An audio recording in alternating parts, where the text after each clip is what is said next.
Welcome to best YouTube channel. Last ವಿಡಿಯೋಗೆ ಒಳ್ಳೆ response ಬಂದಿತ್ತು. Thanks for all the subscribers who have subscribe to the channel. Thanks for the love and support. ನೋಡಿ, ನೀವು ನನ್ನ ಕೈಯಲ್ಲಿ ನೋಡ್ತಾ ಇರೋದು ಬಂದು ಸ್ಟ್ರಾಬೆರಿ ಚಿಕ್ಕ ಪ್ಲ್ಯಾಂಟು ಸಸಿ ನನ್ನ ಚಿಕ್ಕಪ್ಪ ಕೊಟ್ಟಿದ್ದು.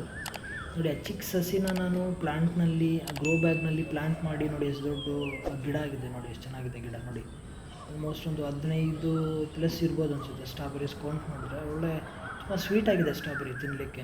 ಯಾವುದೇ ರೀತಿ ಹುಳಿ ಇಲ್ಲ, ಯಾಕಂದರೆ ಇದಕ್ಕೆ ಯಾವುದೇ ರೀತಿ ಕೆಮಿಕಲ್ ಆಗಲಿ ಪೆಸ್ಟಿಸೈಡ್ಸ್ ಯಾವುದೂ ಹಾಕಿಲ್ಲ.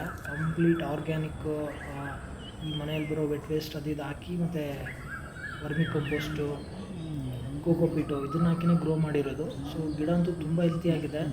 ಈ ರೀತಿ ನನ್ನ ಹತ್ರ ಆಲ್ಮೋಸ್ಟ್ ಇನ್ನೂ ಒಂದು ಫ್ಯೂ ಪಾಟ್ಸಲ್ಲಿ ಗಿಡ ರೆಡಿ ಮಾಡಿ ಇಟ್ಟಿದ್ದೀನಿ. ಕಮ್ಮಿಂಗ್ ವೀಕಲ್ಲಿ ನೋಡೋಣ ಗಿವ್ ಅವೇ ಯಾವ ರೀತಿ ಕಂಡಕ್ಟ್ ಮಾಡೋದು ಅಂತ ಪ್ಲ್ಯಾನ್ ಮಾಡ್ತಾಯಿದ್ದೀನಿ. ಸೊ ಗಿವ್ ಅವೇಯಲ್ಲಿ ಅಟ್ಲೀಸ್ಟ್ ಒಂದು 10 ಪೀಪಲ್ ಆದರೂ ನಾನು ಸ್ಟ್ರಾಬೆರಿ ಗಿಡನ ಕೊಡ್ತೀನಿ. ಪ್ಲ್ಯಾಂಟ್ ಮಾಡಿ ನೀವು ಮನೆಯಲ್ಲಿ. ಸೊ ನೀವು ಕೂಡ ಫ್ರೂಟ್ಫುಲ್ಲಿ ಒಂದು ಇಷ್ಟು ಸ್ವೀಟಾಗಿರೋ ಸ್ಟ್ರಾಬೆರಿನ ನೀವು ಕೂಡ ಸವಿಲಿಕ್ಕೆ ಒಂದು ನಿಮಗೊಂದು ಅವಕಾಶ.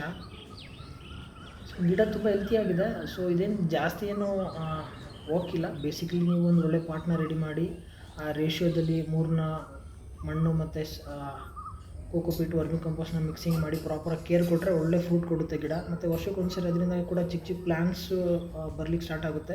ಅದನ್ನ ನೀವು ಕಟ್ ಮಾಡಿ ಬೇರೆ ಇದರಲ್ಲಿ ಇಟ್ಟರು ಕೂಡ ಅದು ಹಂಗೆ ಪ್ಲ್ಯಾಂಟ್ ಆಗಿ ಹೋಗುತ್ತೆ. ಸೊ ನಿಮಗೆ ಸ್ಟ್ರಾಬೆರಿ ಗಿಡ ಬೇಕಂತ ಅಂದರೆ ಕಮೆಂಟ್ ಮಾಡಿ. ಸೊ ಲೆಟ್ಸಿ ಇದನ್ನು ಹೇಗೆ ನಾವು ಫರ್ದರ್ ಗ್ರೋ ಮಾಡೋದು ಅಂತೇಳಿ ನಾನು ನೆಕ್ಸ್ಟ್ ವೀಡಿಯೋದಲ್ಲಿ ನಿಮಗೆ ಕಂಪ್ಲೀಟ್ ಡೀಟೇಲ್ ಜೊತೆ ಹಾಕ್ತೀನಿ.